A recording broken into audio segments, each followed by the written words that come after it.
Então, eu já quero passar a palavra agora para o senhor Inajá Antônio Kurovski, ele que é graduado em Medicina Veterinária, professor universitário de graduação e pós-graduação, policial e perito criminal do Instituto de Criminalística do Paraná, é coordenador do grupo de análises de imagens da revista UFO, né? Ele também é coeditor, e eu convido o senhor Dr. Inajá Antônio Kurovski a iniciar a sua exposição. O senhor tem 15 minutos com mais 5 de tolerância aqui da presidência. Muito obrigado.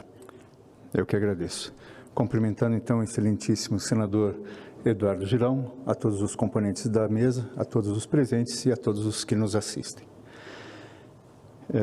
Pode colocar minha apresentação já? Aqui.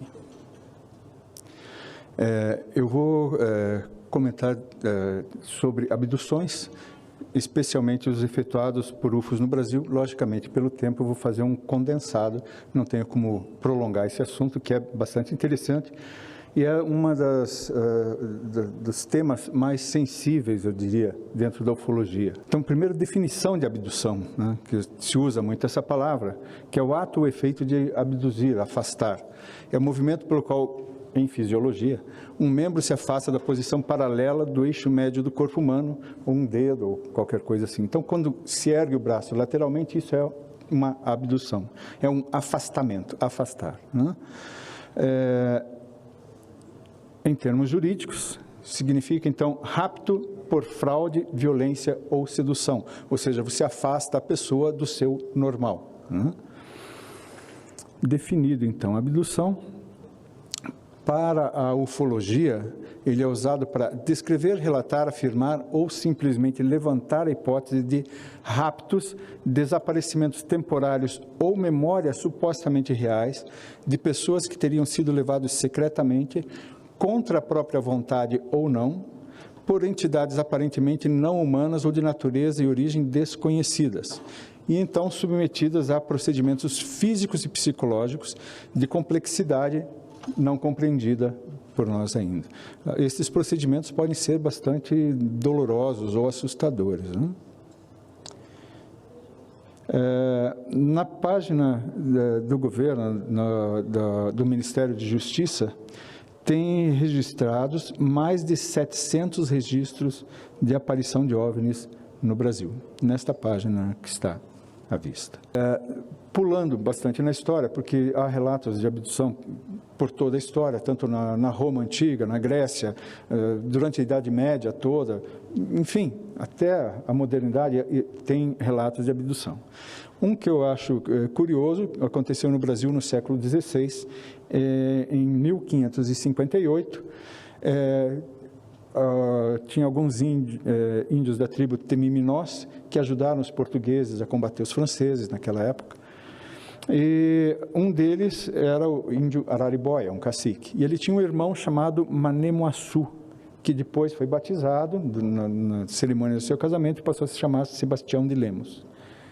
E ele foi, pelo relato, né, que ele diz, que ele teria sido abduzido em fevereiro, foi bastante maltratado durante essa abdução, foi abandonado num manguezal distante, mais de dezenas de quilômetros do ponto onde ele foi abduzido.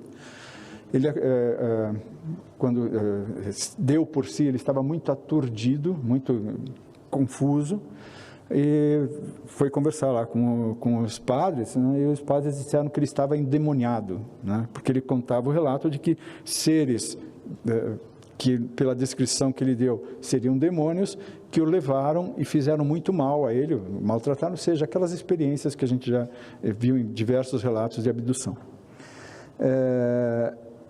Ele foi levado em fevereiro e faleceu em 2 de abril daquele ano. O padre Antônio de Sá, numa carta de 13 de julho de 1559, faz um relato pormenorizado de todo esse desaparecimento e reaparecimento do do Manhuaçu, que levou, se não me engano, 11 dias desaparecido, né? A tribo toda já tinha dado ele por morto, né, pelo seu desaparecimento. Mas, enfim, disseram que ele era maluco e que os demônios teriam invadido o corpo dele. Esse caso, o caso Antônio Vilas Boas, é considerado o primeiro caso oficial de abdução no mundo inteiro, ocorrido após a era moderna da ufologia, que se iniciou em 1947. O Antônio Vilas Boas morava com o irmão, estava se preparando para dormir, e eles viram uma forte luz branca no céu, mas ele não deu muita importância, não acordou os irmãos, a luz está lá.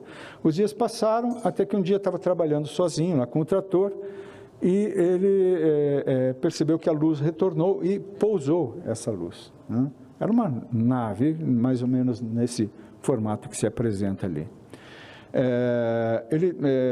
Dessa nave saíram 3 seres que o agarraram, né, e que foram levando para o interior da nave, apesar de ele ter lutado contra isso, né? Ele foi levado, então, essa é a descrição de como seria a vestimenta dos seres, parecendo uma roupa de mergulho, coisa assim, que é bastante comum nas descrições de seres. E ele foi levado à força, então, para o interior da nave, e dentro dessa nave o despiram, fizeram algumas experiências e coletaram sangue do queixo. Aqui embaixo do queixo, se a gente palpar, tem uma artéria bastante significativa, né? Esses ferimentos, ele ficou com essas marcas, esses ferimentos, dias depois, apresentando isso, né? Em seguida, teriam levado ele para uma sala onde uma alienígena nua, né, lhes deram um líquido em que ele se sentiu bastante atraído por ela, e eles tiveram uma relação sexual. E depois disso, o Vilas Boas foi levado, então, para fora da nave. Não tem muitas evidências de que tudo isso tenha ocorrido, mas as marcas no corpo e os sintomas que o Antônio apresentava eram sinais de radiação, né? Lá no meio do campo não teria como ele ter tido esse tipo de contaminação. Um outro caso, no ano seguinte, Arthur Berlet, em Sarandi. Tem Sarandi no Paraná, mas esse é Sarandi no Rio Grande do Sul, né? Também ele foi levado e só voltou 11 dias depois também. Também o caso dele foi bastante divulgado, também tratorista, né? E ele escreveu o relato de toda essa experiência dele, em que ele teria sido levado para um planeta chamado Akart, e esse planeta estaria a 65 milhões de quilômetros da Terra. Essa distância é questionável, né? Porque 65 milhões de quilômetros é muito próximo, né? Então, talvez seja 65 anos-luz, e ele não soube explicar isso. E a viagem teria durado 38 horas. Bom, ele conta que os acartianos teriam um tipo físico semelhante aos humanos e que eles se comunicavam com ele em alemão. Na verdade, quando eles abordaram ele no campo e o convidaram para ir junto, ele tentou se comunicar em português, os extraterrestres não compreenderam, ele tentou italiano, também não compreenderam, e aí ele tentou alemão, e aí eles conseguiram se comunicar nessa língua. Então, essa comunicação com ele foi nessa linguagem. Ele descreve na obra dele como seria esse outro planeta, as cidades, a organização das cidades, as pessoas se deslocariam numa nave, vamos dizer, mais ou menos semelhante com a dos Jetsons, porque elas se encaixavam, tinham os prédios e esse objeto voador se encaixava no andar em que a pessoa morava, né? Ela descia já dentro do seu apartamento. Enfim, ele explana vários detalhes aí, mas infelizmente aqui não vai ser possível comentar tudo isso. E tem esse outro caso, que é o caso João Caiana, ocorrido em setembro de 2000, como eu disse, esses casos vêm ocorrendo ano a ano, estão ocorrendo abduções, né? Quem já assistiu o filme Área Q, que ocorre em Quixadá, lá também vários casos de abdução são comentados. No Brasil inteiro tem esses casos, no litoral do Paraná nós temos casos de abdução também, né? E esse caso eu acho bastante pitoresco, bastante curioso sobre os demais, porque ele estava num carro, num Fusca, o João Caiana, junto com a sua esposa e a filha, né? A filha tinha 12 anos na época. E ele estava trafegando, foram até um sítio buscar jabuticaba. Quando eles estavam voltando, né, a filha viu, primeiro ela que falou, tem umas luzes se aproximando do carro, né? Uma à direita, outra à esquerda do carro. Eles até pensaram que era um avião tentando pousar na estrada, né? E aí eles, de repente, viram que aquilo não era um avião e que estava, na verdade, acompanhando o carro. E quando eles perceberam, né, ele estava ali com esse Fusca, né, ele percebeu esse objeto, ele piscou a luz, sinalizou para esse objeto, né?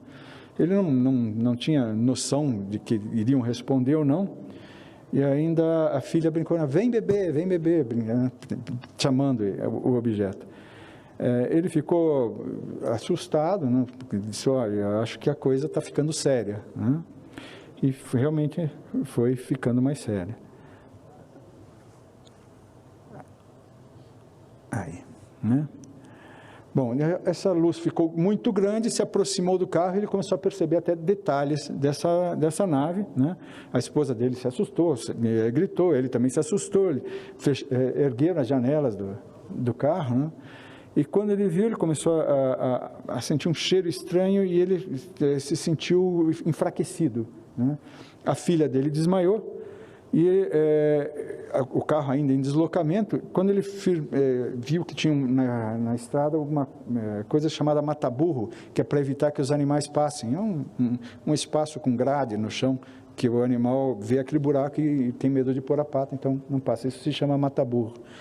Então ele firmou o volante para passar por aquilo, queria dar um solavanco, e quando ele percebeu, o carro estava flutuando, né? Ele começou a perceber as árvores abaixo, era uma plantação de eucalipto, ele começou a ver a copa dos eucaliptos ali embaixo, né?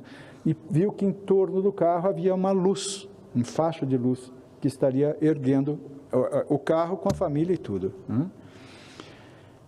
Quando eles deram por si, o carro já estava dentro da espaçonave, dentro de uma sala na espaçonave. Ele ficou em pânico, né? Lógico, né? Um susto desses. Ele não sabe quanto... Eles desmaiaram todos dentro do carro, ele não sabe quanto tempo isso se passou. Ele estava muito assustado e ele só percebeu depois que o carro foi descendo e pousou no chão. Quando pousou no chão, o carro estava funcionando, né? E tudo normal. Foi feito a hipnose regressiva e eles descrevem daí o contato, as conversas que eles tiveram com os seres e tudo mais, né? Ele saiu, no que pousou, eles estavam tão assustados, ele foi direto para o hospital para ver se ninguém teria algum problema maior, e todos os três, inclusive a menina de 12 anos, estavam com a pressão de 14/9. Outros relatos, como o Antônio Tasca e outros, também tiveram a pressão elevada, né, quando foram examinados posteriormente. Muito obrigado. Muito bem, muito obrigado.